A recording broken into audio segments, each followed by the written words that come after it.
Est-ce que ça va bien le marché immobilier à Magog en 2025? Ben c'est direct pour ça que je fais la capsule. Et la capsule va être un peu différente. D'habitude, je mets tous mes conseils dans une vidéo, dans un podcast séparé. Là, j'ai décidé de te faire ça directement dans cette vidéo-là. Fait que si tu veux investir à Magog, tu habites à Magog, tu veux acheter à Magog, ben à ce moment-là, cette vidéo-là va te donner toutes les infos pertinentes pour une bonne réflexion puis une bonne préparation avant de te lancer dans ton projet. On va analyser toutes les statistiques qui touchent les unifamiliales et les copropriétés pour le secteur de Magog, puis on va comparer janvier 2024 avec janvier 2025, qui nous donne la ligne directrice du début de l'année. Commençons tout de suite par le délai de vente moyen. 94 jours vendre une propriété l'an passé, 99 jours vendre une propriété cette année.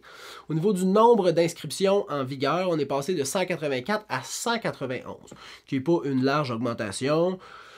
Il n'y en a pas assez, peu importe l'année passée ou cette année, il manque de propriétés. Toutefois, on peut voir qu'avec le délai de vente moyen, où les maisons sont mises sur le marché trop cher, où il y a moins de demandes dans le secteur. Ça reste à se poser une question. Au niveau du prix de vente versus le prix qui était affiché originalement sur Centris, 93% l'an passé, 96% cette année. Donc on peut comprendre qu'il y a 4% de négociation en moyenne sur chacune des transactions. C'est une forte négociation qui est équivalente à la moyenne de l'Estrie, mais un petit peu en dessous de la moyenne québécoise. Donc, il y a quelque chose qui ne fonctionne pas présentement dans le marché immobilier à Magog.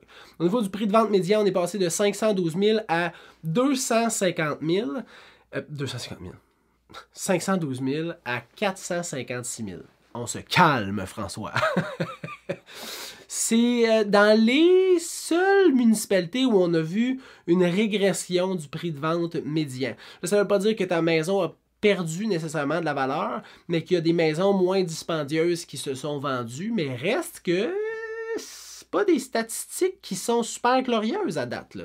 Au niveau du nombre de ventes effectuées, 24 l'an passé versus 18 cette année. Les deux mots que je veux que tu retiennes pour Magog en 2025 à date, c'est réflexion.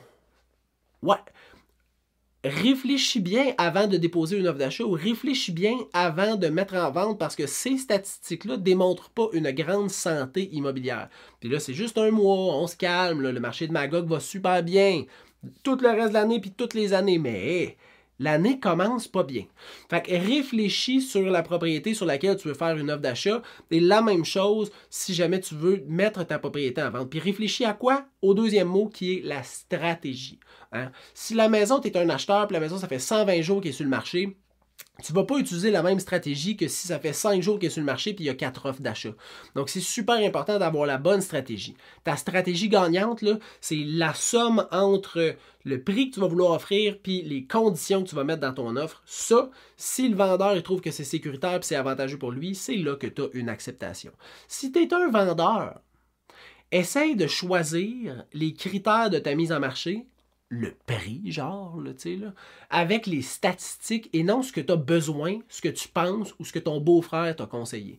Pas mal sûr que ça va vous aider à améliorer la santé immobilière du secteur de Magog pour le reste de l'année 2025. J'espère que ça vous a aidé. Si vous avez des questions, vous pouvez toujours m'écrire au info@serviceimmobilier.ca, le info@serviceimmobilier.ca. Ça me fait plaisir de vous répondre. Je vous souhaite une bonne fin de journée. Bye bye.